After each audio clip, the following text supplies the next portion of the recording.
नमस्कार, मैं हूं आपके साथ प्रिया तिवारी और आप देख रहे हैं prime TV. Delhi car blast मामले में जांच एजेंसियों को एक और अहम सबूत मिला है। धमाके के मुख्य आरोपी और जम्मू कश्मीर के रहने वाले आतंकी डॉक्टर उमर का एक नया वीडियो सामने आया है। इस वीडियो ने पूरे केस को और ज्यादा गंभीर बना दिया है, क्योंकि इसमें उमर सीधे तौर पर सुसाइड बॉम्बिंग यानी कि आत्मघाती हमले की पैरवी करता हुआ दिखाई दे रहा है। A very misunderstood concept is concept of what has been labeled as suicide bombing. That he is going for sure die at a particular place. At the presumption that a particular is going to die in a particular situation. It is martyrdom operations. And it is being known in सूत्रों के मुताबिक ये video Umar ने धमाके से पहले खुद record किया था। जांच टीम का मानना है कि ये वीडियो उमर की सोच, योजनाओं और कट्टरपंथी विचारधारा को दर्शाता है। इससे ये भी संकेत मिलता है कि वो लंबे समय से इस तरह के हमले की तैयारी कर रहा था।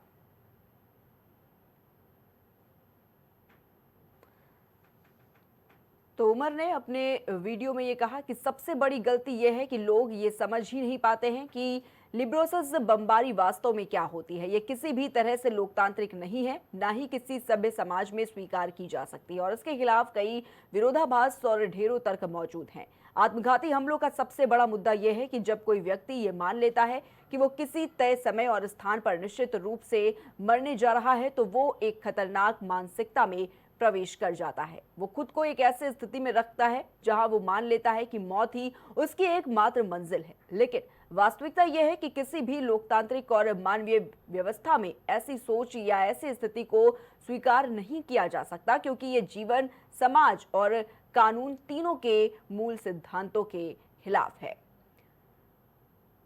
तो सीधे तौर पर इस वीडियो में उमर ये कहता हुआ नजर आता है कि सबसे बड़ी गलती यह है कि लोग ये समझ ही नहीं पाते कि लिब्रोसिस बमबारी यानी कि आत्मघाती बमबारी जैसी सोच वास्तव में क्या होती है। ये किसी भी तरह से लोकतांत्रिक नहीं है, ना ही किसी सभ्य समाज में स्वीकार की जा सकती है और इसके खिलाफ कई विरोधाभास और ढेरों तर्क मौजूद है। उमर आगे ये कहता है कि आत्मघाती हमलों का सबसे बड़ा मुद्दा यह है कि जब कोई व्यक्ति ये मान लेता है कि वो किसी तय समय और स्थान पर निश्चित रूप से मरने जा रहा है, तो वो एक खतरनाक मानसिकता में प्रवेश कर जाता है। वो खुद को एक ऐसी स्थिति में रखता है जहां वो मान लेता है कि मौत ही उसकी एकमात्र मंजिल है। उमर आगे कहता है इस वीडियो में, लेकिन वास्तविकता यह है कि किसी भी लोकतांत्रिक और मानवीय व्यवस्था में ऐसी सोच या ऐसी स्थिति को स्वीकार नहीं किया जा सकता, क्योंकि ये जीवन, समाज और कानून तीनों के मूल सिद्धांतों के खिलाफ है।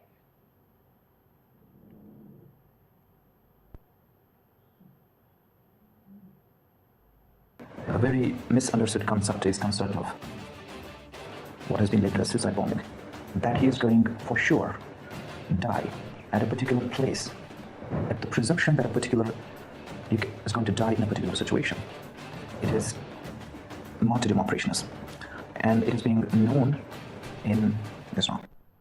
तो जांच में पूछताछ के दौरान उमर की मां ने खुलासा किया है कि उन्हें काफी समय से शक था कि उनका बेटा कट्टरपंथी सोच की ओर झुक गया है। वो कई दिनों तक परिवार से संपर्क में नहीं रहता था। धमाके से कुछ समय पहले उसने अपने घर वालों से साफ कह दिया था कि वो उसे कॉल ना करे। इसके बावजूद परिवार ने उमर के इससे बदलते व्यवहार की जानकारी पहले कभी पुलिस को नहीं दी। जांच में ये बात सामने आई थी कि दिल्ली धमाके में मारा गया उमर जम्मू कश्मीर के पुलवामा का रहने वाला था। पेशे से वो डॉक्टर था, लेकिन गुपचुप तरीके से जैश ए मोहम्मद के एक मॉड्यूल से सक्रिय रूप से जुड़ा हुआ था। धमाके से पहले पुलिस ने उसकी गैंग के कई सदस्यों को गिरफ्तार किया था।